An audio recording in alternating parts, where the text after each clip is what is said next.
We say that evil is dark, but this metaphor is imprecise.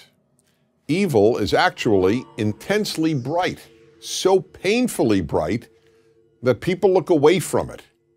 Many even deny its existence. Why? Because once people acknowledge evil's existence, they know they have to confront it. And most people prefer not to confront evil. That is what led to World War II and the death of 55 million people. Many in the West denied the darkness of Nazism. They looked the other way when that evil could have been stopped and then appeased it as it became stronger. We are reliving 1938, the year that democratic Western nations assured a police state, the Nazi regime, that they would do nothing to prevent its expansion. That year, the British Prime Minister, Neville Chamberlain, went to Munich to negotiate with Adolf Hitler. He left believing Hitler's promises of peace in exchange for Germany being allowed to annex large parts of Czechoslovakia. Upon returning to England, Chamberlain announced, "Peace for our time." The 2015 agreement between America, Europe, Russia, China, and Iran mirrors 1938. The Nazi regime was a police state.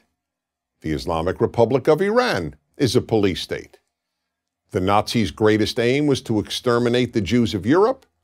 Iran's greatest aim is to exterminate the Jewish state. The West dismissed Hitler as the Jews' problem. The West dismisses Iran as Israel's problem. Nazi Germany hated the West and its freedoms. The Islamic Republic of Iran hates the West and its freedoms. Germany sought to dominate Europe. Iran seeks to dominate the Middle East and the Muslim world. And just as Britain and France appeased Nazi Germany, the same two countries, along with the United States, have chosen to appease Iran.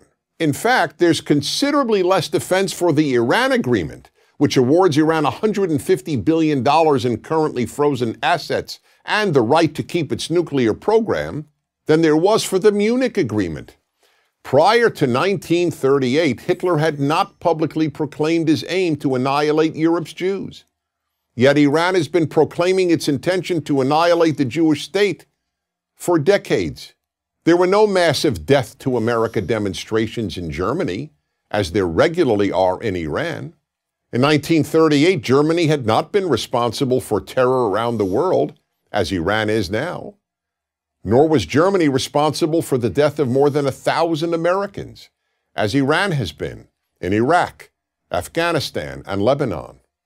The Neville Chamberlains of 2015 defend the agreement with Iran on two grounds: that the only alternative is war, and that this agreement has the capacity to bring Iran into the, quote, community of nations. The war argument is a falsehood for three reasons. First, the alternative to this agreement was continuing and tightening the sanctions that were weakening the Iranian regime and greatly diminishing its ability to fund terror groups around the world. Second, because the agreement so strengthens Iran, it makes war far more likely. When evil expansionist regimes get richer, they don't spend their wealth on building new hospitals. They expand. Third, Iran has been at war with America for decades. And whoever believes that the agreement will bring Iran into the, quote, community of nations betrays a breathtaking ignorance of the Iranian regime. The Iranian regime is composed of religious fanatics who are morally indistinguishable from ISIS, Al-Qaeda, Boko Haram, and all the other mass-murdering Islamist movements. The Iranian regime has executed more people than any country except China and killed more than 6,000 Iranians just for being homosexual.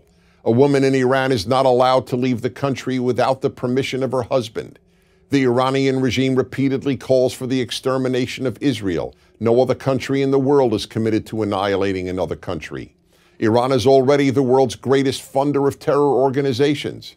Imagine what it will do with another $150 billion.